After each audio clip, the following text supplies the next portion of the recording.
So as a CEO, you have a lot of different priorities. The chief everything officer, right? Especially when you're a small to mid-sized business. In the early phases of my career, I had always wanted somebody to just lay a path or lay a playbook out for me that I could just follow and run the play to become a CEO. But unfortunately, that doesn't exist for many different reasons, mainly because you have to go through this experience on your own to be a successful CEO in your own right. Here are my 5 top priorities as CEO with Vertical Solutions Roofing. And these are in no particular order. These are just my top 5. But number 1, I would say, is to recruit and retain top tier talent. Obviously, that's very important. If you don't have great people working around you, then your business is prone to fail. Number 2 is you got to build a strong company culture. Now, what is culture?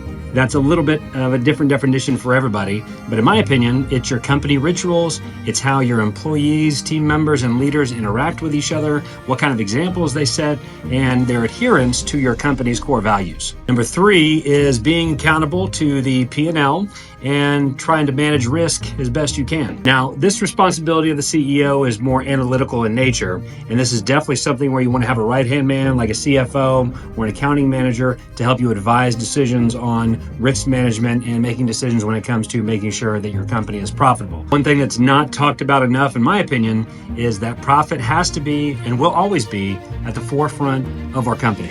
We're very transparent with that. No company can operate without profit. That is the fuel that drives the vehicle to get everybody on the bus to the eventual destination of where you're going.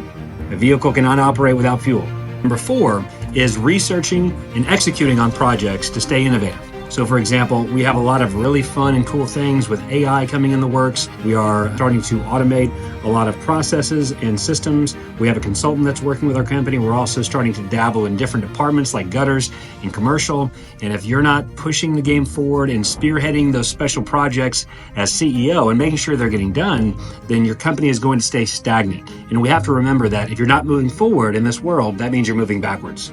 And then last but not least, weekly one-on-one meetings with my direct reports. In my opinion, this is something that a lot of companies don't do enough. You need to have strategic, effective meetings, 30 minutes to an hour, once per week with everybody that reports directly to you. It's one thing to have a good, fun relationship outside of work, but you have got to maintain focus on the top priorities in your KPIs, because if you're not discussing those KPIs every week and how to move those KPIs forward, then again, your business will become stagnant, and you need to hold yourself accountable to holding your people accountable to making sure there is progress in that department. Now, as we know, a CEO's priorities constantly change, but right now, those are my top 5 priorities.